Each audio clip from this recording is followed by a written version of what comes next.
regardez simplement ce qui a été prévu. Alors, dans ce qui est prévu pour Primera, il y a évidemment l'activité dans les secteurs de l'or avec Primera Gold qui revient racheter la production artisanale. Le 3000 kg d'or dont on parle, c'est de l'or qui est produit par des artisanaux. Je vous fais un tout petit rappel pour vous dire que vous avez vu il y a quelques semaines mon collègue des finances, ma collègue de mine et mon collègue de la justice être à la DENIA pour vous présenter des personnes qui ont été arrêtées comme trafiquants d'or. Au moment où nous vous parlons, nous sommes en instance de procès parce que nous savions dès le départ que lorsque nous allons décider de mettre en œuvre la stratégie économique dans cette partie du pays, évidemment, nous mettrons la main sur certains des compatriotes qui ont profité des circonstances pour faire du commerce qui est un commerce totalement illicite. Et donc aujourd'hui, il vous suffit de faire de petits calculs sur ce qu'a été la production l'année dernière et cette année pour noter la différence. Il y a plus de traçabilité, meilleur encadrement des artisanaux et d'ailleurs, j'espère que dans les jours qui viennent, nous pourrons faire un tour dans le Sud Kivu, certains d'entre vous, pour aller parler aux artisanaux et voir les bénéfices que ces projets apportent. C'est une première dimension. Dans une deuxième dimension, on parle de Primera Metal, qui est un partenariat à venir avec la Sakima. Et ce soir, nous avons parmi nous M. Fidel Babala, qui est président du conseil d'administration de Sakima, et M. Joseph Kazibaziba, qui est directeur général, je pense, de Primera. Et Primera Metal, qui est un projet qui vise maintenant à changer tout l'écosystème dans la production de 3T, parce qu'il sera question de construire une fonderie, de transformer sur place, de donner la valeur. Au-delà de tout ce qu'il y a comme réponse à la situation sécuritaire en termes de traçabilité, à la situation stratégique, mais il y a les retombées sociales qui sont énormes, de routes seront reliées, des hôpitaux seront construits, des écoles, etc. Je pense que s'il faudrait parler des bénéfices de ce projet, nous ne finirons pas parce que c'est une révolution qui est en cours d'implémentation dans cette partie de la République démocratique du Congo. Voilà ce que je pouvais dire en liminaire. Je souhaiterais d'abord vous présenter Nicolas Kazadi, que vous connaissez, qui est ministre des Finances et qui est régulièrement ici avec nous pour parler justement de la réponse économique que le gouvernement donne dans tout ce qui se passe dans l'Est de la RDC. Et ce soir, nous avons exceptionnellement la présence de M. Lolo Amesso pour la deuxième fois, directeur de cabinet adjoint du président de la République qui s'occupe des questions d'économie et des finances. Nous avons voulu l'associer à cet échange parce qu'il a participé à des différentes discussions. Vous savez que pour nous, la transparence est une règle d'or et que nous pensons que lorsque vous n'avez rien à craindre, vous n'avez rien à cacher et qu'il ne faudrait pas laisser le Congolais être entraîné dans une manipulation qui n'a pas d'autre raison que de perturber la stratégie économique mise en place par les gouvernements et qui apporte déjà des résultats. Monsieur le ministre des Finances, je voudrais vous passer la parole pour vos mots introductifs. Vous allez plus ou moins nous faire la genèse du projet, ses avantages, où est-ce que nous sommes, avant que le directeur de cabinet adjoint du président de la République puisse lui aussi donner ses éléments. Et enfin, nous pourrons répondre à vos différentes préoccupations. Vous avez la parole. Merci beaucoup, chers collègues. Écoutez, si on doit faire la genèse du projet, ça va nous ramener très loin et on n'aura certainement pas le temps qu'il faut pour dire l'essentiel. Mais ce qu'il faut savoir, c'est que ce qu'on est en train de faire en ce moment avec Primera Gold et bientôt Primera Metal s'inscrit dans une stratégie de très haut niveau. Une stratégie à la fois pour récupérer notre souveraineté économique sur nos minerais et non pas la brader et encore moins trahir le pays. Et d'autre part, lutter efficacement contre un des éléments qui explique la perpétuation des conflits armés dans cette zone du pays. Donc voilà le double objectif de ce que nous menons à travers toutes ces stratégies et tous ces accords. Il faut rappeler que depuis près de 30 ans, nous sommes l'objet d'une situation de conflit à l'Est qui est aujourd'hui intimement liée à l'exploitation de certains minerais, tout le monde le sait. Ce n'est pas aujourd'hui qu'on va l'apprendre aux Congolais, tout le monde le sait. En 2021, un rapport des Nations Unies a de nouveau dénoncé cette situation en disant très clairement que le Rwanda était un des principaux soutiens des rebelles à l'Est à travers des opérations liées au secteur minier sur notre territoire. Et je parle d'un rapport des Nations Unies. Ce rapport a été extrêmement clair. Il a mis en lumière le rôle du Rwanda dans les réseaux de contrebande sophistiqués qui extraient l'or et le coltan des zones de conflit congolais et qui les acheminent illicitement de l'autre côté de la frontière pour être transformés et être vendus au reste du monde. Ce rapport est bien connu. Il y en a eu d'autres qui n'ont fait que confirmer la même chose. Le coltan est souvent dissimulé dans des pirogues, dans des bateaux sur le lac Kivu. Il chevauche la frontière entre les deux pays. Il est caché dans des compartiments secrets de camions, etc., etc. Le rapport de l'ONU comprend beaucoup d'éléments de preuve. Des photos, des renseignements, des aveux donnés par différentes personnes rencontrées. Bref, ce rapport est accablant et il révèle l'étendue de la fraude qui est faite dans cette partie du territoire. Ce rapport parle également de la zone de Rubaya, qui est riche en coltan et qui est victime de la convoitise du Rwanda. Les chercheurs de l'ONU ont cité cette région dans l'est du pays qui fournit environ 15% de l'approvisionnement mondial en coltan. Et malgré les réglementations visant à garantir que les approvisionnements mondiaux en coltan n'alimentent pas les conflits, les chercheurs ont trouvé des preuves d'affrontements armés, de distribution d'armes et d'autres abus sur les sites d'extraction du coltan autour de Rubaya. En conclusion, ce rapport qui est étayé de preuves, et notamment des aveux de certains investisseurs, notamment l'investisseur américain Bayview Group, montre très clairement ce qui se passe dans la région. Et aujourd'hui, il permet de conclure que 50% des minéraux et 90% du coltan qu'exporte le Rwanda proviennent de la République démocratique du Congo. Je ne sais pas s'il faut en dire davantage, mais ces éléments sont aujourd'hui largement connus. Il fallait répondre, et le chef de l'État l'a dit depuis sa prise de fonction en janvier 2019, que les réponses à la situation de conflit prendraient plusieurs formes, politiques, diplomatiques, économiques, de coopération et également militaires. Sur le plan de la coopération et de l'économie, souvenez-vous qu'en juin 2021, nous nous sommes rendus à Goma, accompagnant le chef de l'État qui rencontrait son homologue, pour signer des accords pour que nous exploitions ensemble certains minerais liés justement au coltan et alors les minerais aujourd'hui sur des mines détenues par Sakima. Cet accord avait fait couler beaucoup d'encre. Et heureusement ou malheureusement, je ne sais pas, il n'a pas eu de suite parce que le Rwanda a préféré tourner le dos à cet accord et se lancer dans la résurgence du M23 qui a été réarmée. Et donc, la tentative de coopération économique qui était l'une des réponses promises par le chef de l'État n'ayant pas porté de fruits, eh bien, nous sommes entrés dans une autre étape où nous devons purement et simplement récupérer notre souveraineté sur le plan des minerais. C'est ce qui a été fait avec Primera. Et pour la petite histoire, c'est depuis 2019 environ que, à la faveur du changement de pouvoir à la tête du pays, les Émirats arabes unis se sont approchés de nous à l'époque pour nous demander qu'on engage une discussion sur l'exploitation de certains produits, et notamment l'artisanat dans l'or, parce que, comme vous le savez, les Émirats arabes unis sont aujourd'hui la principale destination de l'or artisanal produit sur le continent africain. En 2019, ces discussions n'ont pas eu beaucoup de succès. Nous étions encore dans le FCC cash.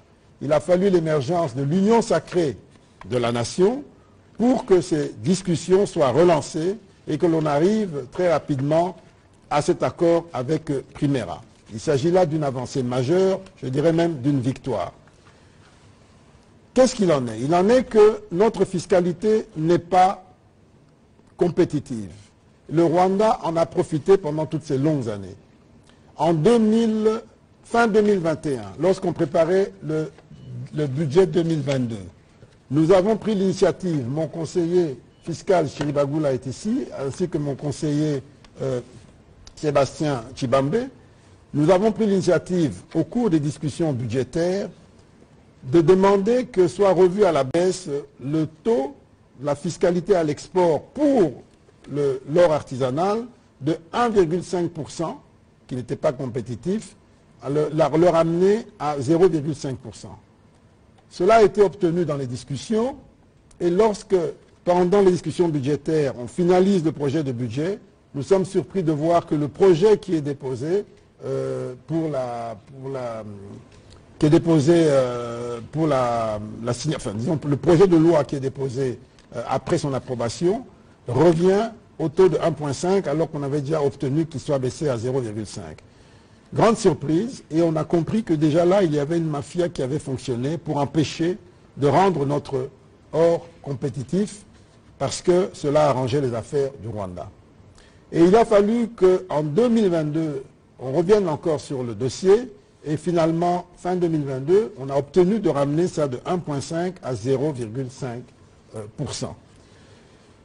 Pendant les discussions avec Primera, Primera nous a donné un certain nombre d'éléments qui montraient que même à 0,5, qui est le taux valable pour l'ensemble du pays, ce n'était pas suffisamment incitatif pour cette partie-là, qui est une partie en conflit, une partie en guerre, et qu'il fallait attirer de bons investisseurs, des investisseurs soucieux de se conformer à la loi et de payer les impôts, et qu'il fallait une incitation supplémentaire. Parce que entre ce taux-là de 0,5 et les frais bancaires, les frais financiers, vous savez que les frais financiers chez nous sont également très répressifs, l'ensemble faisait que l'avantage était toujours du côté rwandais, pour lequel ils ont mis toutes les facilités pour l'ouverture de comptes en devises, les manipulations de devises, pendant que nous avions non seulement des coûts élevés, mais en plus une image totalement détruite à l'international par rapport à nos opérations financières.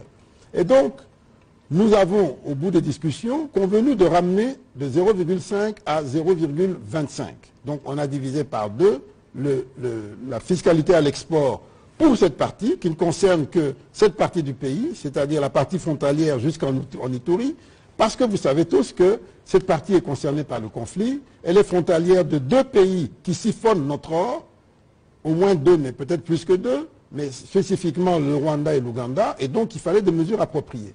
C'est ça qui nous a amené à ce qu'on est arrivé. Maintenant, il y a un certain avocat, qui est à la fois avocat et député, mais je crois qu'il a plus parlé comme avocat que comme député, je vais vous l'expliquer. Il y a un certain avocat qui a dénoncé une certaine prétendue exclusivité. Et là également, je crois qu'en tant qu'avocat, puisqu'il l'est, il aurait dû davantage étudier son dossier, parce que l'ensemble du dossier, c'est vrai, il y a le contrat passé avec Primera, mais ce contrat prévoit la signature d'un décret. Et il a omis de présenter ce décret, qui est là. Et ce décret est clair. Ce décret, vous ne retrouvez aucune forme d'exclusivité donnée à Primera pour l'exportation, ou l'achat ou l'exportation du minerai d'or. Loin de là. Ce décret prévoit à la place la création d'un centre de commercialisation et d'exportation, qui est une entité de l'État congolais, et l'État congolais a le droit d'en confier la gestion à qui il veut, moyennant une évaluation annuelle de la performance. Donc c'est ça qu'on appelle récupérer la souveraineté, notre souveraineté sur des questions aussi essentielles que les minerais. Pourquoi c'est important? Parce qu'en dehors de ça, l'alternative, c'est d'avoir 90% du coltan vendu via le Rwanda et au moins 50% de l'or vendu également via le Rwanda ou l'Ouganda. Je ne sais pas d'où vient cette polémique, parce que de mon point de vue, elle n'a aucune raison d'être. On parlera des résultats que nous avons obtenus à ce jour. Jusqu'à l'année dernière, 2026, pour cette partie du pays. 2022. Pour cette partie du pays frontalière du Rwanda, Sud Kivu, on parle de 26 à 27 kilos d'or produit. Primera Gold RDC entre en action à partir de janvier 2023 et en à peine 8 mois, on arrive à 3 tonnes exportées de la RDC dans les statistiques de la RDC, je dirais même plus du Sud Kivu uniquement. C'est une performance énorme pour l'or artisanal. C'est ça le résultat. Alors, que critique-t-on exactement? Que l'on passe de 27 kilos à 3 tonnes en l'espace de 7-8 mois. Qui peut être contre une telle performance? Sachant que les 27 kilos qui n'ont rapporté environ que 24 000 $, à l'État veulent dire que l'ensemble des tonnes qui sont réellement exportées l'ont été frauduleusement. Donc, elles ont compté dans les statistiques du Rwanda et elles ont rapporté des taxes au Rwanda. Les 3 tonnes que nous avons à ce jour exportées nous ont rapporté environ, au total, 1,5 million, 1,7 million $, dont à peu près 400 et quelques mille dollars à la douane, 79 000 $ de taxes directes, et donc, globalement, nous sommes dans une situation beaucoup plus avantageuse parce que nous nous sommes battus pour récupérer notre souveraineté sur le plan économique et sur le plan minier. Ce qui est important de dire, c'est que, et je l'ai dit dans mon intervention à Top Congo, ce qui est important de dire, c'est que notre pays a trop longtemps été victime de mafias diverses. Mais ce qui est regrettable, c'est de constater que des enfants du pays, de bonne foi ou de mauvaise foi, je ne sais pas, continuent de jouer ce jeu au détriment des intérêts fondamentaux de notre pays. L'avocat député qui a pris la parole, on peut supposer qu'il l'a fait de bonne foi, mais il faut quand même noter qu'il y a là un conflit d'intérêts parce qu'il ne peut pas être parler à la fois en tant qu'élu de la République et en tant qu'avocat de sociétés qui sont incriminées, qui sont aujourd'hui en procès parce qu'elles sont accusées d'être acteurs de la fraude. Et donc il y a un conflit d'intérêts qu'il faut qu'il nous éclaircisse. Je pense qu'il doit, en tant que député, se trouver à égale distance des partis. Mais tu ne peux pas à la fois être avocat d'une partie et puis parler au nom de la République en tant que député, ça fait un peu désordre. Mais ça, nous sommes en démocratie, il s'en expliquera lui-même. Congocom, dont il s'agit, il n'y a pas que Congocom, il y en a d'autres, NBB et frères, etc., dont il semble être l'avocat, sont des sociétés qui sont appréhendées aujourd'hui, qui sont poursuivies. Je suis ministre des Finances et donc j'ai aussi en charge la CNRF et je sais ce qui se passe. Vous vous souvenez, comme l'a dit le ministre Mouyaya, nous étions à 3, la ministre de la Justice, la ministre des Mines et moi, lorsque nous avons dénoncé cela, lorsque nous avons présenté les personnes interpellées, congolaises et étrangères, qui sont impliquées dans cette chaîne. Je ne vais pas aller plus puisque les affaires sont en instruction. Mais néanmoins, je dois vous dire que Congocom, dont il est l'avocat, eh bien Congocom n'a déclaré l'année dernière que 15 kilos d'or, alors qu'elle est poursuivie aujourd'hui pour au moins 3 tonnes 4. Donc aujourd'hui, selon les renseignements que nous avons, Congocom pourrait avoir produit et exporté au Rwanda l'année dernière 3 tonnes 4, mais n'a déclaré que 15 kilos. C'est de cela qu'il s'agit. Et il n'est pas le seul. Aujourd'hui, l'État estime que le manque à gagner en termes d'exportation pour l'année dernière se chiffre à environ 1 milliard de dollars. C'est les éléments connus à ce jour, ça pourrait encore grandir. Il y a une instruction en cours, il y a eu des saisies d'ordinateurs, saisies d'informations financières et économiques. Tout cela est en instruction. Un procès a démarré ou va bientôt démarrer. L'idéal serait qu'il soit public, puisque nous sommes en démocratie, c'est une question essentielle, et que chacun prenne ses responsabilités. On va s'assurer avec la télévision nationale pour en faire la retransmission. Monsieur le ministre, on va revenir à vous. Je termine sur un point, avant de revenir.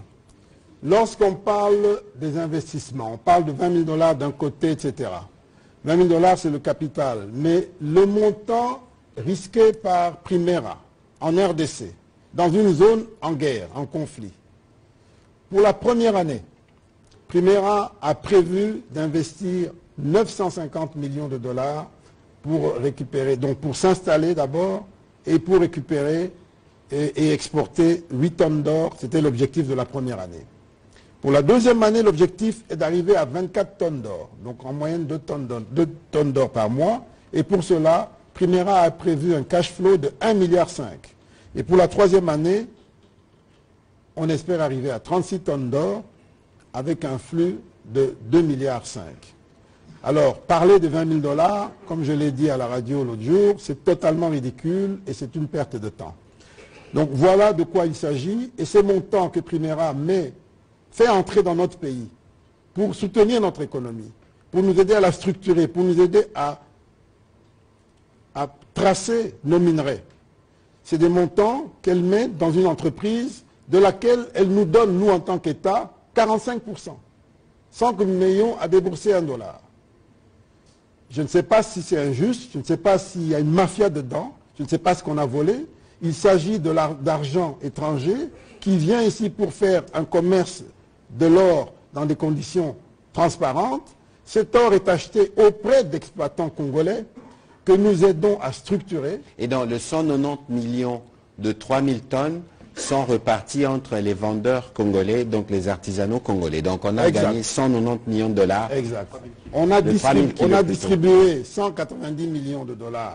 À des artisans congolais, je crois qu'il y en a 25 000 ou 30 000, qui aujourd'hui sont identifiés avec des cartes de vendeurs et ils sont bancarisés. Cet argent vient dans les banques congolaises au lieu d'aller dans les banques rwandaises. Nous avons travaillé avec la Banque centrale pour que même au niveau du coût financier de ces opérations, de ces flux, qu'on puisse les contenir, parce que c'était aussi une des raisons pour lesquelles on préférait aller au Rwanda. Je ne sais pas si tout ça c'est travailler contre le pays, si c'est trahir le pays.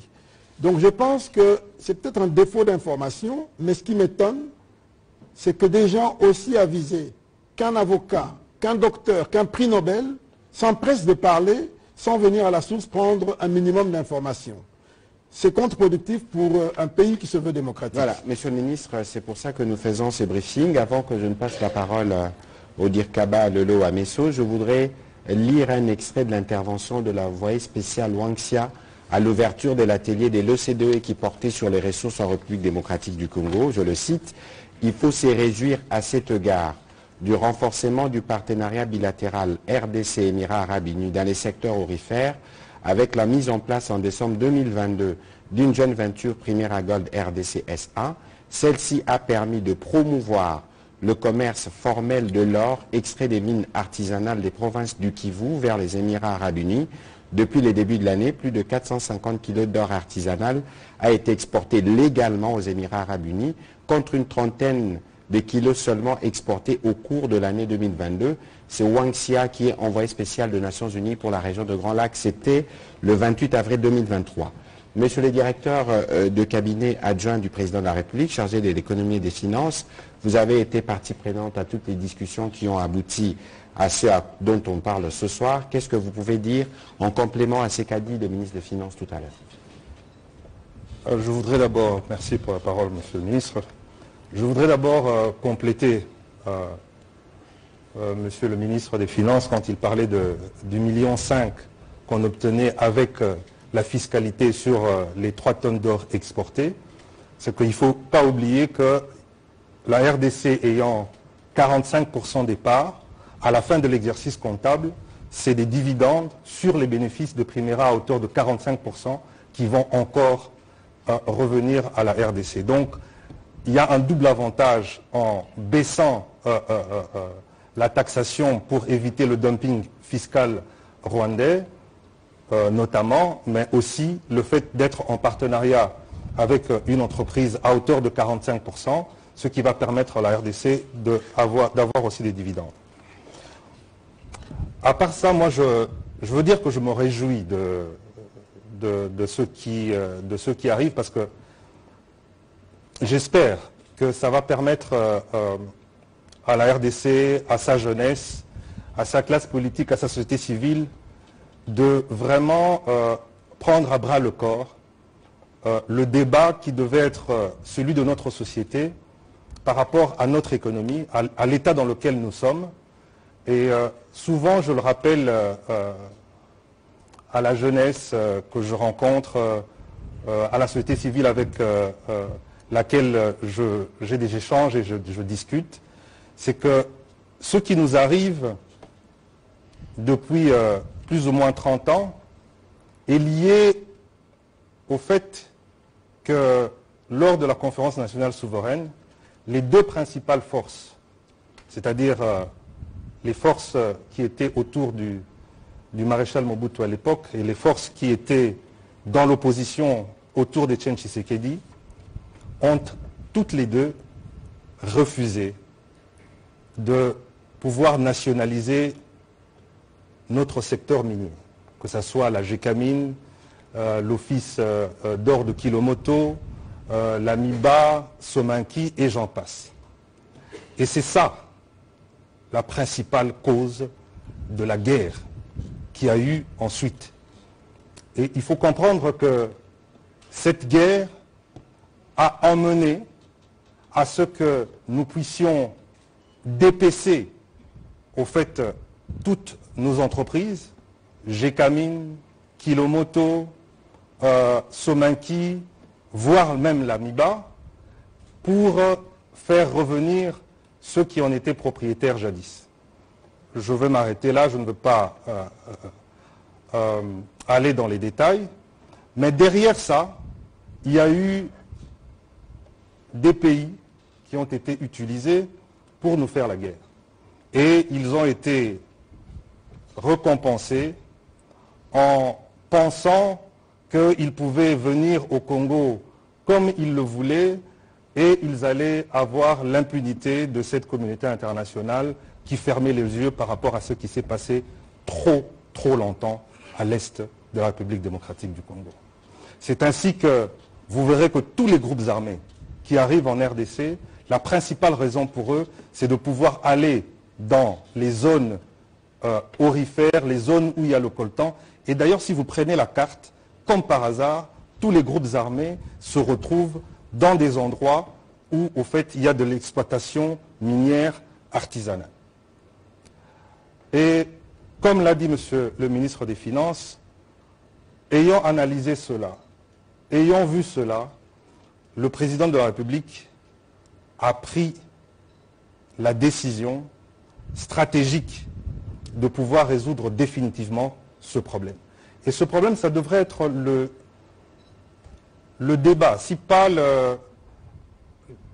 la cause de la plupart des discussions qui devraient avoir lieu entre Congolais. Quelles que soient nos divergences, on va dire, en termes politiques, même si, je le dis souvent, la plupart des partis politiques ont la même idéologie, mais même si on a des débats de personnes, pour notre pays, on devrait avoir le même entendement.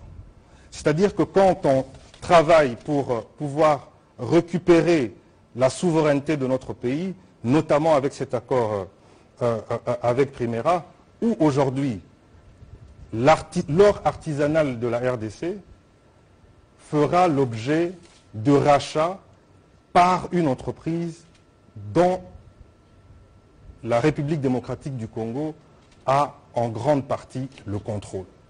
Mais ça devrait réjouir toute la nation, parce que ça va couper l'herbe sous le pied à tous ces aventuriers, on va dire, de guérilla ou bien de rebelles qui sont alimentés par les pays étrangers. Il y a tous les rapports qui l'ont déjà démontré.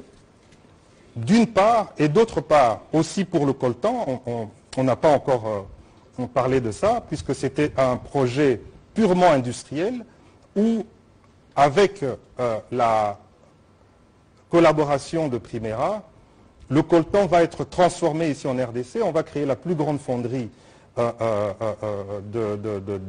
3T, et on va créer de la valeur ajoutée. Les 3T, c'est tungstène, Tantal, wolframite. Oui. Il faut expliquer, il faut un peu de pédagogie pour ceux qui nous suivent à la maison. L'étain, c'est le tin. C'est cassitérite, wolframite et coltan. Oui, mais en anglais, c'est 3T. Donc c'est l'étain, le tin, tungstène et le tantalium. Et le tantal. Le tantal coltan qui sert notamment à la fabrication des composants des téléphones. Voilà. Et je voudrais revenir, parce que vous m'avez un peu perturbé, Monsieur le Ministre, sur les déclarations qui a eu lieu. Parce que c'est extrêmement grave quand même. On parle de monopole que nous aurions accordé à Sakima, à Primera par rapport au permis de Sakima, c'est bien ça? L'accord Primera Sakima ne concerne que 14 permis miniers de Sakima sur 46. Où est le monopole? On parle d'exonération qu'on donne à Primera en dehors du code minier. Mais c'est totalement inexact. Le contrat de Primera, vous pourrez le faire lire par les experts miniers, est complètement conforme à notre code minier. Mais maintenant, quand on parle d'exonération, c'est lié au fait à tout l'investissement que Primera va pouvoir faire dans la région en termes d'infrastructures. On parle de plus de 2200 kilomètres de routes qui vont être ouvertes. On parle de la réhabilitation de 2 aéroports. On parle de centrales électriques justement pour permettre de pouvoir faire fonctionner la fonderie. Et c'est sur base de ces investissements en infrastructure que Primera Metals demandera des exonérations conformément à notre code d'investissement. Je ne sais pas dans quel monde nous vivons et dans quelle est cette mauvaise foi qui a poussé cet avocat parlementaire à pouvoir sortir ce type de déclaration. Et je voudrais aussi parler des fameux 500 millions de dollars par mois qu'on perdrait. Pour perdre quelque chose, il y a 2 hypothèses. Soit on l'avait et on l'a perdu. Il faudrait que lui, maintenant pas en tant qu'avocat, en tant que parlementaire qui vote le budget et qui fait un contrôle budgétaire sur les recettes de l'État, revienne expliquer à la population congolaise où est-ce qu'il y avait les 500 millions de dollars qui rentraient dans le cadre de l'exploitation artisanale de l'or et du coltan dans le Sud Kivu, qui bénéficiaient au budget de l'État. Si ce n'est pas le cas, qu'ils viennent nous démontrer ici comment, en gardant la situation en l'état, par quelle magie, par quel miracle, dans les mois à venir, nous aurons 500 millions de dollars par an en termes de recettes. Et je le dis, ça fait 6 milliards quand on le regarde sur toute l'année. Je m'y perds et je ne peux pas comprendre que notre prix Nobel de médecine puisse reprendre des chiffres aussi farfelus. Enfin, on peut s'attendre à ce qu'il ne soit jamais prix Nobel d'économie. Voilà. Bon. Je voudrais aussi rappeler une chose. C'est que nous avons les chiffres officiels ici qui montrent par rapport au coltan que l'année dernière, la RDC a produit 2300 tonnes. Et dans l'état rudimentaire de transformation de ces poudres qu'on ramasse et qu'on met dans les sacs, la RDC n'a pu bénéficier qu'en termes de production, ça représentait à peu près 82 millions de dollars. Et ce coltan de mauvaise qualité est vendu à 90 dollars le kilo. Là maintenant je reviens sur les 12% versus les 3,5% dont l'avocat, puisque là c'était plus le député mais c'était l'avocat, qui l'a allégué. À 90 dollars le kilo, on a eu 82 millions de dollars, 12%, on est aux alentours de 10 millions de dollars qui sont effectivement rentrés dans les caisses de l'État. Il faut savoir que les 12% dont il parle, c'est 1% pour la DGDA, 1% pour le CESC, et puis la redevance minière qui est de 10%. Quand il parle de 3,5% qu'on a accordé à Primera Metals, c'est uniquement sur la redevance minière. Mais pour quelle raison? Parce que je vais vous faire une démonstration, c'est que sur base du même niveau de raffinement, nous vendons, puisque quand on va transformer ce produit dans les conditions de Primera Metals avec la fonderie, le kilo, grâce à la valeur ajoutée, ne sera plus à 90 $, mais ça sera à 300 $. C'est pour cela que le président parle de transformation de nos matières premières. Et 300 $, ça fait 281 millions de dollars de bénéfices. Et quand on prend les 1% de la DGDA, 1% de CEC, et qu'on prend la redevance minière à 3,5%, nous avons un chiffre qui varie entre 15 et 19 millions de dollars. Donc quand on compare avec les 10 millions de dollars à 12%, et qu'à 3,5%, non, à 10% on est à 10 millions de dollars, et à 3,5% sans compter DGDA et CEC, on est à 19 millions. Ça montre que parfois, quand on fait de l'optimisation fiscale et qu'on transforme avec de la valeur ajoutée, on obtient des meilleurs résultats en termes de recettes et de revenus pour la République. Voilà, et sans dire qu'il fallait aussi prévoir des mesures incitatives par rapport au secteur qui est sous menace permanente d'insécurité. On va prendre la série des questions, on n'a pas beaucoup de temps, mais au regard du sujet, nous pourrons en prendre 5 ou 6 pour apporter des éléments d'éclaircissement. On va commencer par M. Israël Moutala.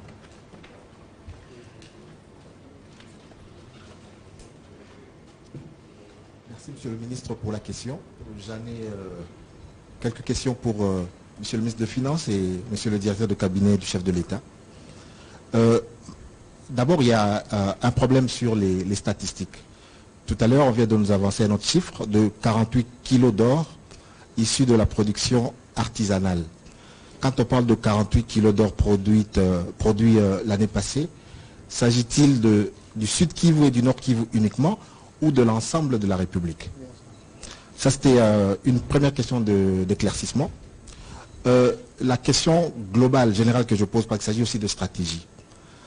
Est-ce que la stratégie du gouvernement anti-dumping fiscal pour rendre notre économie compétitive s'étendra-t-elle à d'autres filières, notamment cacao, thé, café, donc toutes les ressources naturelles, agricoles ou minières? Parce qu'il ne s'agit pas que de l'or. Donc j'aimerais savoir si justement vous allez appliquer cette méthode avec l'or sur les autres filières. Sur la question de la production de Primera, il y avait le chiffre que le ministre des Finances avait avancé de 1,8 milliard pour les 3 tonnes. J'aimerais, est-ce qu'il y avait-il une erreur matérielle ou, voilà, ou un lapsus?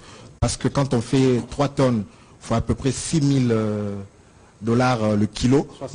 60 000 le kilo. 190 millions. Je crois que c'était un lapsus. Non, 1,8 milliard, c'était la projection annuelle à un moment donné, mais ce n'était pas la production des 3 tonnes. Les 3 tonnes, c'est 190 millions à peu près. 63 000 dollars le kilo. Ben, bon, il y a beaucoup de confusion aussi parce que j'aimerais aussi que le ministre ou le DIRCABA reviennent sur des notions de chiffre d'affaires, de fonds de roulement, de capital social, parce que le prix Nobel Mukwege a parlé notamment aussi de 20 000 $ qui rapporterait, qui ferait perdre au pays 500 millions chaque mois. Donc si à peu près 6 milliards de dollars l'an, ben, il y a une phrase forte qu'il a prononcée, je vais la citer. Les Émirats Arabes Unis n'ont pas besoin d'or congolais, ils ont beaucoup de pétrole. Pourquoi ils peuvent venir ici pour piller 500 millions chaque mois du peuple congolais? Donc j'aimerais à peu près avoir des explications par rapport à ça. Est-ce que vous êtes sûr que le docteur Mukwege a dit ça? Ben, il a été rapporté par un journaliste. Mais ce serait justement surprenant et choquant qu'un homme de ces niveaux puisse tenir des propos, parce que de toute évidence, nous faisons cet exercice de redevabilité, y compris pour apporter l'information, mais je pense qu'à son niveau, il est connaissant, parce que, regardez, l'objectif principal de l'accord avec Primera, c'est de voir comment on restaure la sécurité. Ça veut dire que si la stratégie est bien implémentée, il n'y aura plus de femmes violées, il n'y aura plus toutes ces violences pour lesquelles il a consacré sa vie. Et donc, s'il y a une stratégie comme celle-là, parce que de toute évidence, nous sommes une république démocratique, peut-être que demain, il sera appelé à des hautes fonctions, etc. C'est toujours mieux de savoir où est-ce que le gouvernement actuel qui gère le pays, de comprendre notre stratégie. Parce que le Congo sera un, même si nous partons, ceux qui viendront, si vous ne comprenez déjà pas ce que nous sommes en train de faire et que parfois vous faites des déclarations comme les ferait n'importe qui, ça risque d'être quand même inquiétant. Bon, j'espère que lui ne l'a pas dit. Terminez votre question comme ça, on pourra vous répondre. Vous allez répondre. D'accord, bon, je pense que je peux me limiter là pour... vous pouvez Alors, on commence par le ministre Nicolas Kazadi. Bien, merci beaucoup. Écoutez, concernant le prix Nobel, pour commencer, moi-même, j'avoue que je ne savais pas qu'il avait parlé, mais on m'envoie sur WhatsApp un article accompagné d'une vidéo, mais je lis le commentaire, on me dit que le prix Nobel a dénoncé tout ça. J'ai dit, ça doit être certainement des fabrications de WhatsApp, je ne vois pas comment il va entrer dans un sujet pour enchérir sur les propos aussi légers qui ont été tenus la veille. Et puis, j'entre dans la vidéo, je me rends compte, je l'entends parler, je l'entends dénoncer les 20 000 $, les 500 millions. Je croyais rêver, je croyais que c'était une blague au départ, mais c'était vrai. Il a parlé. Donc, il a rebondi sur les propos qui ont été tenus par l'avocat député, notamment sur les 20 000 $ et les 500 millions, sans regarder de plus près, sans s'informer. Et comme vient de le dire Patrick, je pense qu'il a commis là une erreur, pour ne pas dire une faute, pour quelqu'un de son niveau. Il aurait dû prendre le temps de lire, de s'informer et de poser des questions. Mais enfin, bref, ça sera à chacun de juger. Moi, je lui ferai confiance s'il faut opérer un membre de famille ou quelque chose comme ça. Mais pour ça, il a montré qu'il n'était pas préparé pour avoir un avis sur une question aussi importante et aussi stratégique. Mais si je devais aller plus loin, puisque lui se prête à la politique, allons dans la politique. Nous savons que le docteur Mukwege est très soutenu par les pays qui ont fermé les yeux devant tout ce que nous avons vécu pendant 30 ans. Très soutenu par ces pays-là. Et nous savons également que le Rwanda n'a jamais vraiment été condamné, alors que c'est le Rwanda qui était la plateforme du coltan du sang et de l'or du sang. Jusqu'à aujourd'hui d'ailleurs. Très peu condamné. Mais quand il s'agit de la RDC, tout le monde dit on ne veut pas toucher, c'est sale, c'est pas propre, rien n'est clair là-bas. Donc on a déporté sur la RDC une saleté venue d'ailleurs. Mais pourquoi on a entretenu cet état de choses pendant si longtemps? Parce que les bien-pensants habituels ont pensé que c'était beaucoup plus facile, beaucoup plus clean de traiter avec le Rwanda et de renvoyer toute la crasse en RDC et sur la RDC et sur les Congolais. C'est dommage que quelqu'un qui a mené un combat aussi noble que le docteur Mukwege se prête à ce jeu-là, se laisse prendre dans ce piège-là. Qui sont ces gens? J'ai ici un rapport de Global Witness, qui est une ONG bien connue au niveau mondial et qui fait énormément d'analyses en ce qui concerne les minerais. Global Witness est appuyé sur des recherches de terrain dans plus de 10 zones minières à travers le nord et le sud Kivu. Elle a mené des entretiens avec plus de 90 personnes, membres du gouvernement, du secteur minier, de la société civile, du monde universitaire et de dizaines de vidéos de témoignages recueillis à travers des chercheurs locaux. Global Witness est arrivé à la conclusion que d'abord 90% des minerais de 3T exportés par le Rwanda sont introduits illégalement à partir de la RDC. Ils sont arrivés à la conclusion que le Rwanda était bien conscient du volume de production artificiellement gonflé par la contrebande. Et ils sont arrivés à et ils ont même donné le témoignage que plusieurs entreprises mondiales avaient été averties depuis 2013. Se sont adressées à des entreprises aussi importantes que Apple, que Intel, que Samsung, que Motorola, que Kyocera. Ils ont informé ces grandes entreprises multinationales que 90% du minerai qu'ils achetaient au Rwanda était issu de la contrebande, était lié à des conflits et provenait de la RDC. Et ils l'ont fourni avec des preuves, nous affirme Global Witness. Cela n'a pas empêché à tous ces bien-pensants de rester bien silencieux pendant tout ce temps. Et comment notre prix Nobel, que nous aimons beaucoup pour le travail remarquable qu'il a fait, puisse aujourd'hui tomber dans un piège aussi facilement. Je trouve cela tout simplement regrettable. Merci.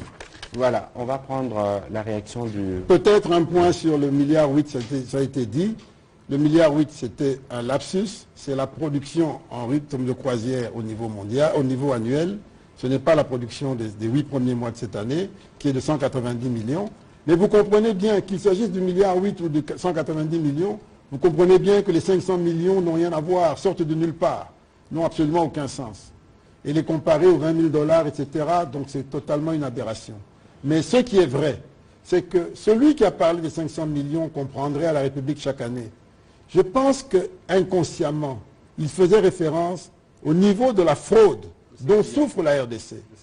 Parce que certainement qu'il a des informations sur le véritable niveau de fraude de ses clients, ceux dont il est avocat. Et tout ensemble, oui, il est possible que nous perdions 500 millions à cause de la fraude que nous combattons par ces mesures, et non pas l'inverse. Alors, on va essayer de gérer le temps parce qu'il y a le temps du journal de la RTNC qui passera malheureusement en retard pour prendre la réaction du directeur de cabinet Ouamesso.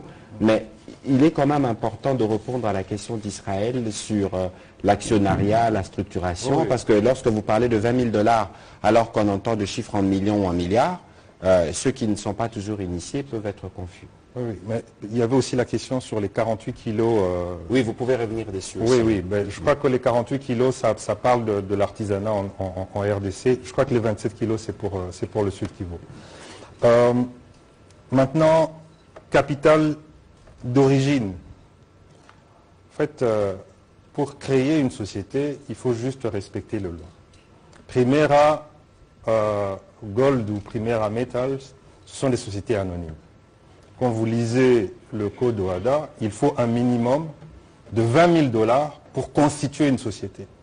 Donc il faut savoir que pendant que nous étions en train de discuter, on n'avait pas encore finalisé, c'est le capital qui a été retenu pour pouvoir créer la société qui maintenant allait avoir les capitaux, et je peux vous dire que pour cette année uniquement, la maison mère de Primera a mis à disposition de Primera Gold l'équivalent de 950 millions de $ pour pouvoir racheter l'or auprès de nos artisanaux. Donc, vous voyez qu'il y a une confusion entre le minimum requis pour constituer une société et les capitaux qui vont servir à la société de pouvoir effectivement exercer son activité. Et maintenant, le débat n'est pas là. Le débat, c'est de savoir, est-ce que Primera Gold a acheté 3 tonnes d'or depuis janvier? Si la question est oui, est-ce que Primera Gold a acheté 3 tonnes d'or avec 20 000 $? La question est non. Donc ça veut dire que ce débat, la réponse est non, pardon, donc ça veut dire que ce débat en disant qu'on a bradé la RDC quasiment pour 20 000 $ est totalement stupide. Donc ça, c'est la réponse par rapport à ça. Le fonds de roulement, c'est ce dont la société a besoin pour fonctionner. Ouais, pour fonctionner, pour pouvoir faire ses activités. Et on voit bien que Primera a eu besoin de plus de 100 millions de $ pour pouvoir exercer son activité. Et ce n'est pas l'argent qui est venu de la RDC, c'est l'argent qui est venu de nos partenaires pour nous soutenir dans notre activité. Et je voudrais même aller plus loin. Vous avez parlé du prix Nobel. Je ne vais plus dire tout ce qui a été dit sur lui, mais si la dernière phrase qu'il a utilisée par rapport aux Émirats Arabes Unis est vraie, en disant les Émirats Arabes Unis ont du pétrole, ils ne devraient pas venir en RDC pour pouvoir nous piller notre or. Déjà, ce n'est pas le cas, on l'a suffisamment démontré ici. Mais il faut savoir que, et nous, et je crois que c'est peut-être ça l'erreur qui a été commise au niveau, Monsieur le ministre des Finances les appelle les bien-pensants, et la RDC et les Émirats arabes unis ont été mis à l'index. C'est-à-dire qu'on a attaqué les Émirats arabes unis de pouvoir racheter de l'or en sautant le roi. Voilà, du sang, et on a attaqué la RDC en étant le pays d'où provenait cet or-là. Mais la RDC, les Émirats arabes unis se sont dit, mais l'or qu'on nous dit que ça vient de RDC, mais on ne l'achète pas de RDC. On l'achète du Rwanda et des autres pays. Donc nous, on nous accuse de pouvoir acheter de l'or de la RDC, alors que le pays qui nous vend, il est blanc comme neige. C'est le bon exemple, c'est la bonne gouvernance, c'est le pays qu'il ne faut pas toucher, c'est le meilleur exemple. Ils se sont dit, mais non, on va approcher la RDC et on va mettre ensemble une filière d'achat d'or propre, traçable, transparente. Et saluée par les Nations Unies, je l'ai dit. Exactement, c'est ce que j'allais dire. Et donc, c'est comme ça que c'est arrivé. Donc, c'est regrettable que, encore une fois, que le prix Nobel, notre prix Nobel, le docteur Mukwege, ait eu ait fait cette sortie. En tout cas, c'est vraiment regrettable. Donc, ça veut dire qu'il n'est pas dans les enjeux. On devrait mieux lui expliquer ce qui se passe dans son propre pays, surtout en matière économique et minière. Alors, on va prendre 2-3 questions parce qu'il faut qu'on clôture. Allez. La stratégie anti-dumping. Oui, vous avez parfaitement raison. Cette stratégie, ce qui se passe dans le secteur de l'or nous inspire, nous a déjà inspiré et nous inspirera pour les autres secteurs. Souvenez-vous qu'il y a à peine 2 semaines, le Conseil des ministres a approuvé un projet de décret que j'ai présenté qui instaurait une taxe, un prélèvement unique pour 6 produits stratégiques à l'entrée, dans le but justement de rationaliser notre fiscalité. Parce que nous savons que notre fiscalité et notre parafiscalité sont confiscatoires, sont tout simplement écrasants et c'est contre le doing business. Et donc c'est un vrai problème qui se pose dans plusieurs secteurs. Dans le secteur du café, nous avons la même situation, toujours avec les mêmes pays voisins, où notre café qui est produit dans les Kivu sort en contrebande et est vendu de l'autre côté. Nous avons en permanence des discussions et même des différends avec notre secteur privé sur comment on appelle ça, ONAPAC, sur une série de prélèvements obligatoires qui sont confiscatoires et qui gênent le bon fonctionnement des affaires, qui gênent la compétitivité globale du pays. Donc effectivement, ça va nous inspirer, ça nous inspire déjà, et nous devons mettre de l'ordre un peu partout.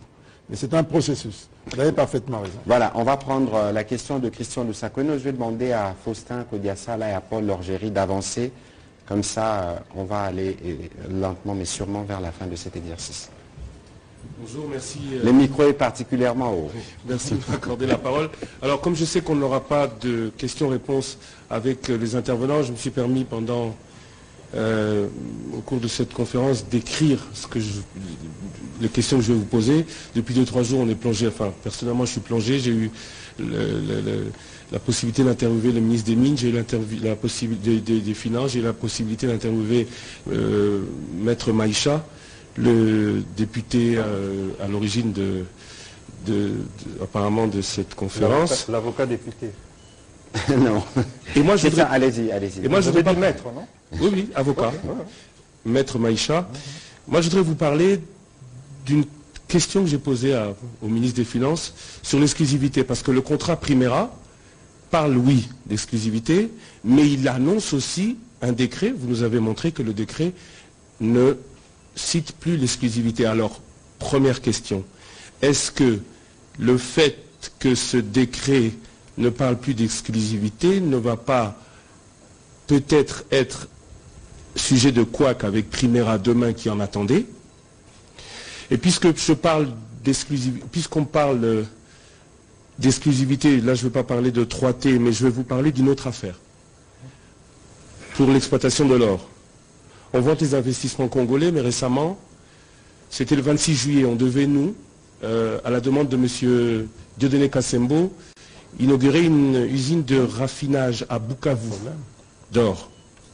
C'était de l'achat aux artisanaux congolais d'or brut pour raffiner et donner de la valeur à cet or que le code minier dit en matière de matières premières, la priorité est à l'exportation de produits finis.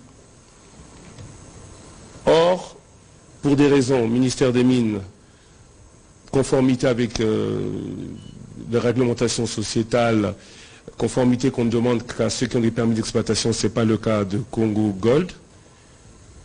L'agrément a été retiré, Sénaref aussi a parlé parce qu'un des associés indiens, anciennement associé de Primera, semble être ou ne pas être au-dessus de tout soupçon. Ma question est la suivante. Est-ce que, dans les faits, cette usine de raffinage d'or va pouvoir avoir son agrément puisqu'elle est aujourd'hui prête à fonctionner? Ou est-ce que Primera va primer sur un investissement congolais? J'ai posé la question au ministre des Mines. Ma question portait sur cela. Pourquoi être parti chez les Arabes chercher ce que les Congolais peuvent faire eux-mêmes? Ma question c'est celle-là. Est-ce que la raffinerie de Bukavu ne va pas être lésée de tous ces projets avec Primera? Voilà. Voilà, monsieur le ministre des Finances, si vous avez des clairement, indications. cette raffinerie de Bukavu, ça fait quelques années qu'elle attend son agrément, qu'elle attend l'agrément aussi bien au cours des investissements qu'en tant qu'opérateur du secteur minier, etc. Elle ne l'a pas obtenu, il y a bien des raisons pour lesquelles elle ne l'a pas obtenu. Je crois que lorsque j'ai parlé sur Top Congo, j'ai dit qu'il n'y avait pas d'exclusivité, et je le confirme, il n'y a pas d'exclusivité. La preuve, c'est que j'ai ici devant moi un certificat qui prouve qu'il y a une entreprise qui s'appelle Yellowstone qui a exporté cette année pour 29 kilos d'or. Ça veut dire qu'il y a, je confirme, il n'y a pas d'exclusivité. Mais j'ai mentionné sur Top Congo, pour autant que l'on soit sûr que ces opérateurs travaillent en phase avec la politique du chef de l'État, qui est d'assurer une transparence et une traçabilité sans faille. Et c'est là qu'il y a un problème avec le principal promoteur de la raffinerie de Bukavu. Le Congolais. Je connais, non, le Congolais est venu après un peu dans... Il a 50%. Oui, mais on lui a donné 50%. Je connais le dossier. C'est un sujet indien qui est repris sur plusieurs listes, Nations Unies et autres. Et il y a une due diligence en cours. On n'est pas en état de pouvoir lui donner un agrément. Le Congolais est venu justement En couverture. en couverture. Mais il dit qu'il a investi 50%. Ah, il a fait assez risque. Mais en tout cas, ce qui est sûr, c'est ce que je vous dis. Et il y a une due diligence à ce sujet. Lorsqu'elle sera terminée, on apportera les conclusions. Si ça passe, ça passe. Ça passe pas, ça passe pas. C'est tout. Ouais, ma question, Voilà, je monsieur vous Christian, reprends ma c'est question. malheureusement pas le... Et je vais vous dire, ça a été dit, le Diakaba l'a dit, et c'est important de le répéter. Nous sommes dans une opération hautement stratégique de blanchiment de l'approvisionnement en or en provenance de la RDC et à destination des Émirats arabes unis. Ça ne peut pas plaire à tout le monde, en tout cas certainement pas à celui qui s'est mis entre les deux, qui s'appelait Rwanda, et encore moins à certains agents au Congo ou congolais qui vendaient à ceux qui faisaient acheminer cela au Rwanda. Et donc c'est normal que ça fasse du bruit, c'est normal que ça dérange. Mais nous maintenons le cap parce que nous sommes sûrs de notre fait, nous sommes sûrs qu'il s'agit là d'une opération tout à fait transparente, faite dans l'intérêt du pays, qu'il n'y a absolument pas de... Au contraire, c'est une opération anti-mafia, et nous en sommes très fiers. Et nous défions quiconque d'aller chercher une quelconque mafia dedans. Tout est ouvert aujourd'hui, allez chercher dans le monde entier, allez fouiller où vous voulez, chercher un élément de mafia dans ce qu'on dit est clair, qu'on vient de nous opposer le contraire. Voilà, on va prendre Le petit commentaire, allez-y. Oui, je voudrais juste faire un petit commentaire parce que M. Lusakweno a voulu faire croire que nous avons été, on va dire, complaisants vis-à-vis des Arabes contre les ressortissants congolais. Mais je voudrais vous dire que si la société congolaise avait apporté les mêmes gages de transparence, de traçabilité et, on va dire, d'éthique dans son entreprise, évidemment qu'elle aurait, cette entreprise congolaise, la primeur et le soutien du gouvernement congolais. Mais malheureusement, il y a des zones d'ombre, il y a des questionnements, il y a du flou dans cet investissement, d'où les réticences du gouvernement, alors que dans la stratégie avec les Émirats arabes unis, c'est traçable, c'est transparent et ça nous permet de pouvoir couper l'herbe sous le pied à notre voisin qui nous a trop longtemps, grâce ou bien à cause de nos matières premières, déstabilisés. Et je voudrais revenir sur quelque chose qui n'a pas été dit, c'est que dans le contrat avec Primera, notamment pour les artisans miniers, il y aura, c'est quelque chose qui a beaucoup plu à son Excellence Monsieur le Président de la République, il y aura un système de mutuelle de santé qui va être mis en place. Le processus va probablement démarrer au mois de septembre ou au mois d'octobre pour pouvoir venir, enfin, couvrir les besoins de soins de santé des creuseurs ainsi que de leur famille. C'était très important ce côté aussi social dans le cadre de l'encadrement de ces mineurs artisanaux dans le Sud Kivu et en Ituri. Alors, sur cette question, un de nos téléspectateurs m'a envoyé des éléments. Christian Lusakweno, je vous le partage. Un rapport de Global Witness qui date d'avril 2020, qui donne des détails. Je ne voudrais pas citer les noms de ceux qui sont dedans, mais dans le rapport, vous verrez qu'il y a évidemment un besoin pour nous de faire une due diligence pour être sûr de qui seront les patrons de cette raffinerie. Monsieur Koudiessa, là, vous avez la parole. Merci, Excellence. Mes deux questions, je voulais juste revenir sur le contrat. C'est vrai que vous, le ministre des Finances et le DIRCABA du chef de l'État s'est étalé longuement sur le bénéfice de cet accord. Mais il y a des aspects du contrat pour lesquels je voudrais avoir quelques précisions. Dans les contrats, il est dit clairement que l'accord est régi par les lois de la République démocratique du Congo, mais avec une incise qui prévoit à ce que tout litige, mésentente ou réclamation découlant de cet accord est régi par les lois de l'Angleterre et des pays d'égal. Qu'est-ce à dire exactement? Et puis plus loin, là c'est spécialement pour le ministre des Finances, dans le même accord, il est prévu la création, je cite, d'une économie sans argent liquide qui est censée offrir aux exploitants artisanaux l'accès à des solutions bancaires. Par rapport à mon entendement, je me rends compte qu'on est déjà dans une situation de la crypto-monnaie ou de l'économie numérique, évidemment. Alors je voudrais, c'est vrai que la Banque centrale n'est pas signature de cet accord, est-ce que vous avez eu le temps de parler avec la Banque centrale pour organiser ce que moi j'appréhende comme une économie numérique, comment ça va s'organiser pour que ces exploitants miniers aient accès à une économie sans argent liquide, en fait, aient accès à un service bancaire sans argent liquide. Comment ça va se passer? Je suggère que vous puissiez noter la question, puisqu'on va prendre la série pour une économie de temps, s'il vous plaît. On va prendre la question de M. Paul Lorgéry. Excellence, monsieur le directeur de cabinet adjoint, bonsoir. Je bifurque un petit peu, bien que je reste dans le domaine minier. 13 personnes de nationalité chinoise ont été arrêtées dans le Holomami récemment. De ce que j'ai pu lire, ils retenaient du lithium illégalement. C'était pour revenir sur les conditions de leur arrestation, sur le pourquoi, et est-ce que, justement, ça va de pair avec la stratégie de rationalisation de l'exploitation minière et de sa production, tout simplement. Voilà. Voilà. Merci. Ah, monsieur Onassis. Voilà. Ok. Onassis Mutombo de R.CD.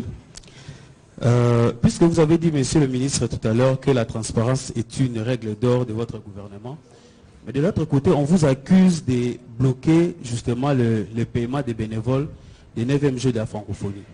Oh, on est... Non, ça va, c'est pas grave. Oui, justement, à part ça même, il y a des journalistes qui multiplient des sit-ins. Moi, je me rappelle qu'après 2 semaines de l'arrivée du pape ici à Kinshasa, j'étais à Guémena. Mais quand je suis revenu ici, j'ai été payé. Mais depuis un temps, il s'est... Mais monsieur, excusez-moi, ce n'est vraiment pas le cadre pour poser ces questions, s'il vous plaît. C'est une question d'actualité. S'il vous plaît, posez la question à monsieur Isidore Kwanja. Blaise Aïnda, vous aviez une dernière question, s'il vous plaît. Monsieur le ministre des Finances, je voudrais avoir une précision. Est-ce que aujourd'hui vous répondez parce que simplement Maître Alfred Maïcha a animé son point de presse ou son émission, puisque bien avant le 2 juin, je me rappelle, le Congo n'est pas à vendre, a émis les mêmes inquiétudes que Alfred Maïcha. Aussi, il y a une société civile, un panel des experts qui a émis les mêmes inquiétudes par rapport à la durée, par rapport à l'exclusivité, ainsi de suite.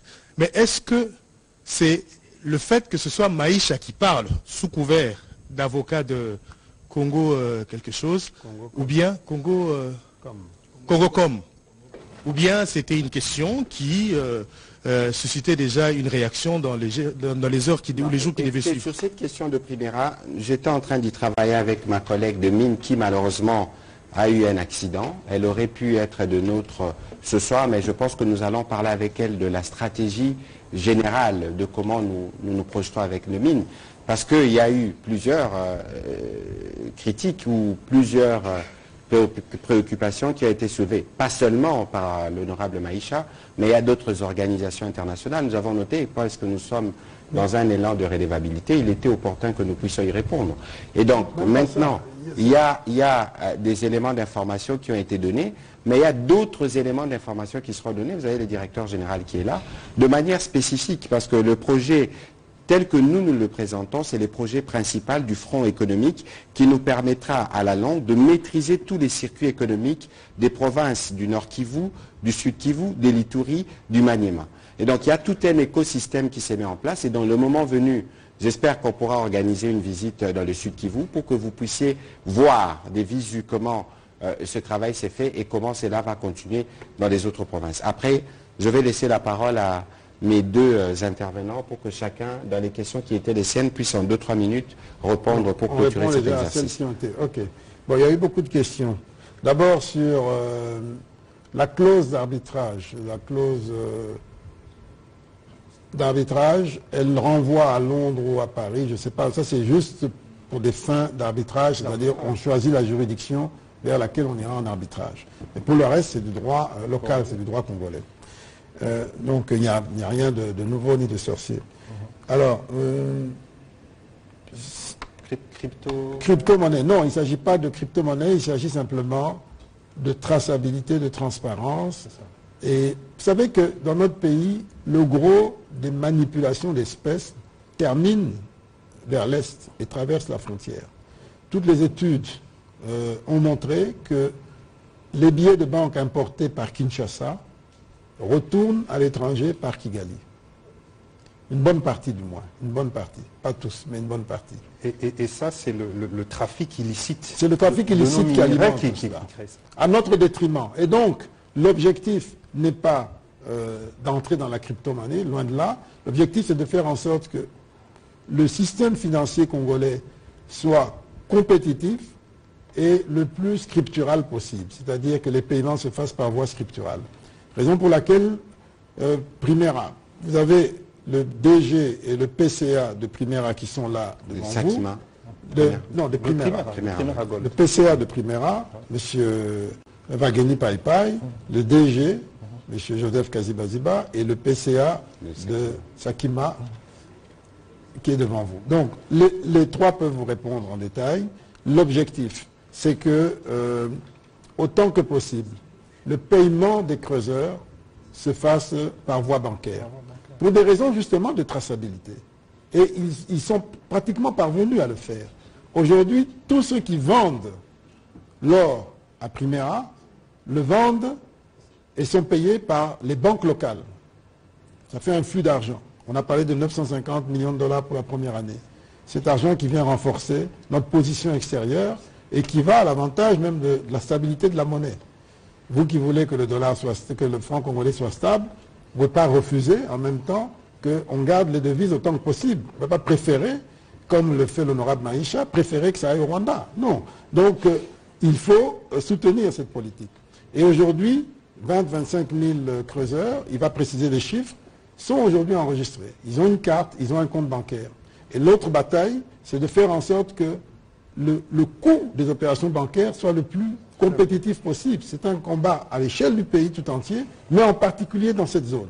Et pour cette zone, on a déjà commencé, dans le cadre du Primera, à prendre des mesures ad hoc pour que, dans le cadre de notre stratégie de lutte contre la fraude, nous puissions adresser cette question du coût des opérations financières ou bancaires dans cette zone. Donc c'est de tout cela qu'il s'agit et je pense que nous avançons comme il faut. L'autre question, bénévole. Mais c'est un peu ça, toujours un peu la contradiction. Bénévole qui demande un salaire. Je ne sais pas comment on fait. Ça, c'est très congolais, ça. On est bénévole, mais on exige et puis on va même marcher alors qu'on est bénévole. Bon, c'est un peu ça le problème. Le problème, c'est quoi? Si ces gens méritent d'avoir quelque chose parce qu'ils ont travaillé, ils l'auront. Ils l'auront à travers la francophonie, la direction de la francophonie. Il y a des gens qui s'en occupent. Et le moment venu, ça sera clarifié. Mais ce qui est déplorable, c'est cette mentalité, d'abord, de toujours et trop attendre de l'État. On parle de bénévoles d'un côté et on exige, on marche. C'est contradictoire. Mais je vous le dis, si on leur doit quelque chose, ils l'auront. Et ce n'est pas moi qui le calcule, c'est la direction de la francophonie. Il y a des instances, il y a un comité de pilotage. Le moment venu, ce qui doit être payé sera payé. Mais il y a aussi une autre chose à déplorer chez nous. Moi, je le vis au quotidien en tant que ministre des Finances. C'est cette façon d'ameuter les réseaux sociaux, etc., à la moindre occasion quand on veut obtenir quelque chose. Un peu comme ça a été fait d'ailleurs pour ce dossier Primera. Mais quand on gratte, on voit tout ce que ça cache. Je crois qu'aujourd'hui, vous êtes plus ou moins édifiés pour voir l'ampleur du problème derrière, toutes les ramifications qu'il y a derrière, tous les enjeux qu'il y a derrière.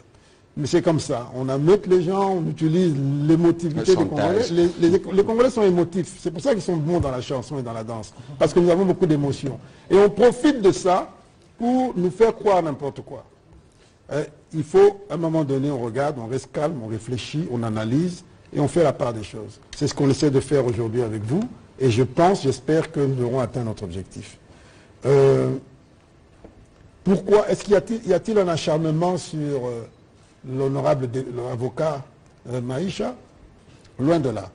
Dans cette même pièce, j'ai déjà eu à dénoncer des propos tenus par une journaliste étrangère, française, que vous connaissez très bien, qui, la première, a lancé quelques salves contre ce contrat Primera.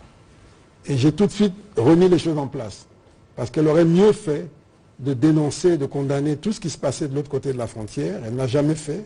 Et maintenant qu'on cherche à trouver des solutions, de nouveau, arrose sur le pauvre Congo, le Congo bashing, on recommence à dire non, tout ce qui vient de chez nous est faux, tout ce qui vient de chez nous est mafieux, tout ce qui vient de chez nous cache la mafia.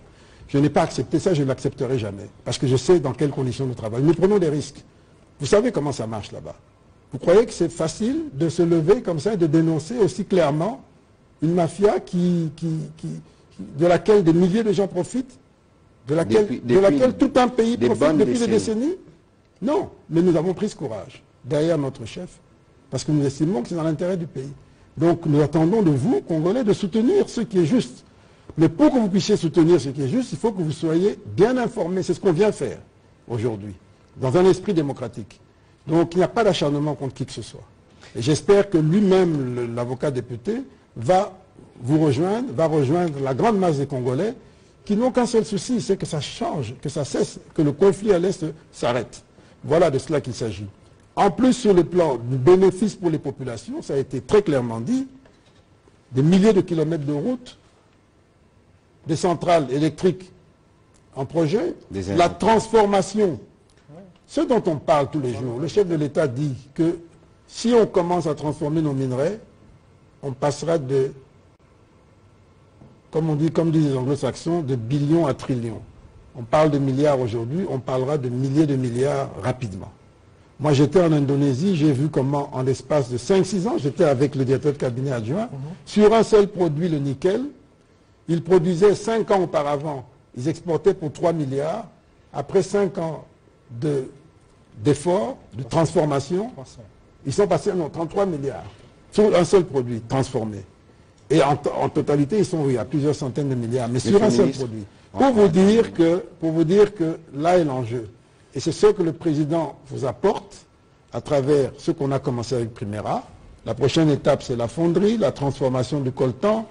Et pourquoi pas, on peut aller au-delà de la simple transformation du coltan, on peut aller dans des produits finis. Parce qu'on aura créé les conditions à travers tous les investissements planifiés comme on vous l'a décrit. Donc c'est ça qu'il faut applaudir. Monsieur le ministre, merci. On va prendre, et ce sera aussi votre dernière intervention en 2 minutes, les compléments que vous pouvez pour les questions qui vous ont été destinées. Moi je crois qu'il y avait une question sur l'arrestation des Chinois dans le Haut Lomami. Je ne connais pas les conditions d'arrestation de ces Chinois, mais je crois que ça va dans le cadre de ce que le chef de l'État veut, c'est-à-dire l'assainissement du secteur minier et la lutte contre toute forme de fraude et d'exploitation illicite de nos minerais. Donc je n'en dirai pas plus parce que je ne connais pas très bien le dossier, mais pour le reste, je pourrais juste conclure que par rapport à la dernière question, vous avez dit qu'il y avait d'autres ONG, comme par hasard, Congo n'est pas à vendre. C'est à chaque fois que la RDC fait quelque chose pour sortir du carcan dans lequel nous sommes depuis 30 ans, qu'à chaque fois que nous faisons des efforts, on voit qu'il y a une partie je dirais pas tout le monde, beaucoup nous félicitent par rapport à ce que nous sommes en train de faire, des efforts que nous sommes en train de fournir, mais il y en a qui essayent de nous jeter l'anathème. Je crois qu'ils préfèrent l'ordre ancien. Donc je crois que c'est ça et je dirais même plus pour cette ONG-là que je ne pense pas qu'il parle de RDC, mais je pense qu'il parle plutôt de l'État indépendant du Congo. Ça s'appelait aussi Congo. Hein. C'est ça qui n'est pas à vendre.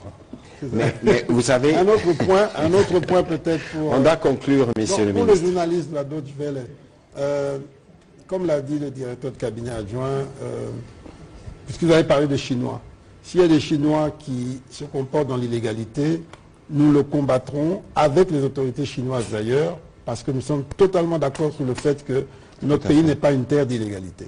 Nous le ferons comme nous le faisons correctement. Mais j'aurais souhaité que, par exemple, le prix Nobel Mukwege aille faire un tour du côté de Mwenga et qu'il se rende compte de tout ce qui se fait par des opérateurs, y compris chinois, dans l'opacité la plus totale, qui exploitent et qui exportent. Ça aurait fait sens qu'il dénonce ce type de situation, plutôt que de venir dénoncer quelque chose de salvateur, qui est là pour résoudre un problème essentiel. De toute façon, nous parlons de changement de narratif, c'est justement pour changer ces types de préjugés qu'on a toujours sur la République démocratique du Congo. Heureusement que nous arrivons à donner des preuves de ce que nous disons, les Jeux de la francophonie l'attestent. Alors, Madame Rachel Kitita, il n'y aura pas le temps pour votre question, malheureusement. Heureusement que vous l'avez noté. Il n'y a pas des dialogues en cours ou d'initiative d'une quelconque forme de dialogue. Le seul dialogue qui est attendu, c'est le dialogue du 20 décembre devant les urnes avec les Congolais. Et de ces points de vue, vous pouvez noter avec nous que la commission électorale indépendante travaille en respectant scrupuleusement son calendrier. Et c'est d'ailleurs nous, les partis politiques, qui avions des difficultés avec les dossiers des candidatures. C'est complexe, les députés nationaux, les députés provinciaux, les conseillers municipaux. Et d'ailleurs, dans cet ordre, vous avez vu que le vice-premier ministre, ministre de l'Intérieur, a écrit pour dire que nous avions des réserves par rapport aux élections communales, parce qu'il y a dans certains coins du pays des motifs d'inquiétude en termes de conflits coutumiers, etc. Et donc, ceux qui pensent qu'il y aura des dialogues sont sûrement ceux qui doivent s'apprêter pour aller vers les urnes, parce que c'est ça, c'est vers ça que nous allons tendre, et c'est vers ça que nous allons voir qui a le meilleur projet. Vous avez suivi que la question principale sur les élections, sur laquelle nous travaillons assidûment, et c'est l'un des points qui justifie la visite du président du Burundi ici, c'est nos compatriotes qui sont à Massissi, qui sont dans le Rutshuru, parce qu'à Kwamouth, la situation sécuritaire a sensiblement évolué. Le président de la République l'a dit ce midi dans la conférence de presse, ils pourront être enrôlés. La CENI a aménagé 10 à 12 ou voire 14 jours pour faire justement l'enrôlement dans les provinces, dans les territoires qui sont concernés. Il y aura un sommet spécial des chefs d'État qui pourra statuer sur le sujet, parce que pour le président de la République, comme pour nous tous, il faut que les Congolais, partout où ils se trouvent, sont en mesure de voter et de s'exprimer librement. C'est les choix démocratiques que nous avons faits, c'est les choix démocratiques pour lesquels nous payons des prix. Je vois Mme Tina Salama dans la salle, sans doute des ordonnances seront lues tout à l'heure. Nous vous remercions pour votre participation à cet exercice de redevabilité. Nous pourrons revenir cette semaine sûrement pour parler de la rentrée scolaire, parce qu'on en a beaucoup parlé ici, notamment dans les zones qui sont encore sous occupation. Le tout dans le seul objectif pour nous d'être le gouvernement qui écoute et qui vient répondre aux préoccupations des Congolais. Monsieur le ministre des Finances, je vous remercie de vous être à nouveau prêté à l'exercice. Monsieur le directeur de cabinet adjoint, André Ouamesso aussi. Mais Monsieur le ministre des Finances réclame un mot de la fin. Allez-y en 30 secondes. Non, je crois que c'est important de rappeler et que les Congolais soient conscients que ce dont nous souffrons le plus, c'est une mauvaise presse, une mauvaise propagande contre notre pays. Et vous devez savoir que l'enjeu de ce qui est en train de se passer, c'est tout simplement de salir les efforts qui sont faits à travers Primera, Gold RDC. En salissant ces efforts, l'objectif c'est d'éloigner tous les investisseurs, tous les acheteurs finaux qui se rapprocheraient de la RDC en disant la RDC est en train de développer quelque chose de propre et de constructif, et autant aller directement parler avec eux. Donc, qu'on ne retrouve pas des Congolais qui viennent se mettre au travers de ce chemin vertueux que nous sommes en train de bâtir pour restaurer l'image de notre pays, restaurer notre souveraineté et récupérer ce qui nous est dû. C'est de cela qu'il s'agit. Je voudrais attirer votre attention parce que c'est cela le cœur du problème. Merci. Voilà, et que vos anges gardiens vous protègent. Merci.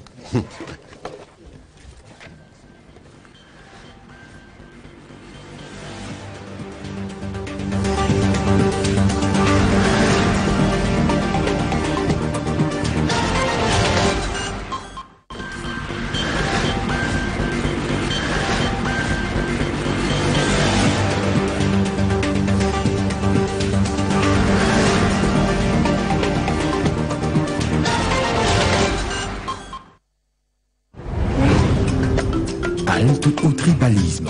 Protégeons notre diversité culturelle. Notre Congo, toujours liboqué. Bomoko.